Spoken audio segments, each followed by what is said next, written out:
വിശദമായ വാർത്തയിലേക്ക്. കോഴിക്കോട് നടക്കാവിൽ നിന്ന് തട്ടിക്കൊണ്ടുപോയ യുവാവിനെ കണ്ടെത്തി. കക്കാടംപൊയിലിന് സമീപത്ത് വെച്ച് രഹസ്യ കേന്ദ്രത്തിൽ നിന്നാണ് റഹീസിനെ കണ്ടെത്തിയത്. തട്ടിക്കൊണ്ടുപോയ സംഘത്തെയും പോലീസ് പിടികൂടിയിട്ടുണ്ട്. വയനാട് സ്വദേശി റഹീസിനെ സുഹൃത്തായ സിനാന്റെ നേതൃത്വത്തിലുള്ള സംഘം ഇന്ന് പുലർച്ചെയാണ് തട്ടിക്കൊണ്ടുപോയത്. ദൃശ്യ പുതിയയിടത്ത് ചേരുന്നു. ദൃശ്യ, ഇവരെവിടെ നിന്നാണ് പിടിയിലായത്? എന്തായിരുന്നു ഇവരുടെ ഉദ്ദേശം?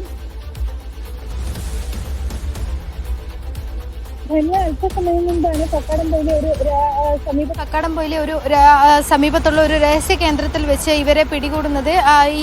ഇത് കൂടാതെ തന്നെ റഹീസിനെ കൂടാതെ ഈ തട്ടിക്കൊണ്ടുപോയ 4 പേരും ഇവരുടെ സഹായികളുമാണ് കൂട്ടത്തിലുണ്ടായിരുന്നത്. ഇവരെയൊക്കെ ഈ തട്ടിക്കൊണ്ടുപോയ 4 സംഘത്തെയും ഇവരെ സഹായിച്ച 4 പേരും അടക്കം ഇപ്പോൾ 8 പേരാണ് നടക്കാവ് പോലീസിന്റെ കസ്റ്റഡിയിലുള്ളത്.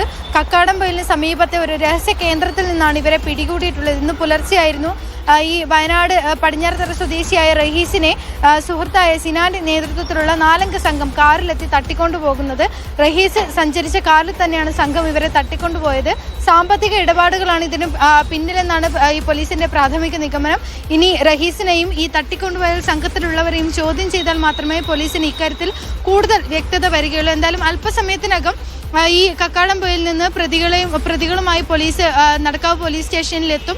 അതിനുശേഷമായിരിക്കും ചോദ്യം ചെയ്യൽ പോലുള്ള നടപടികളൊക്കെ പോലീസ് ആരംഭിക്കുക.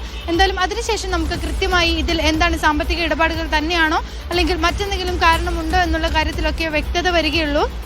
രാവിലെയോടെ തന്നെ ഈ സംഘത്തെ സഹായിച്ച ഒരു യുവതിയെ, വയനാട് സ്വദേശിയായ കോഴിക്കോട് താമസിക്കുന്ന ഒരു യുവതിയെ പോലീസ് കസ്റ്റഡിയിലെടുത്തിരുന്നു. പിന്നീട് ഇവരെ ചോദ്യം ചെയ്തതും ഈ CCTV കേന്ദ്രീകരിച്ചുള്ള അന്വേഷണത്തിലൂടെയുമാണ് ഈ രഹസ്യ കേന്ദ്രം പോലീസ് കണ്ടെത്തുന്നതും അവിടെ വെച്ച് ഇവരെ പിടികൂടുന്നതും. ധന്യ.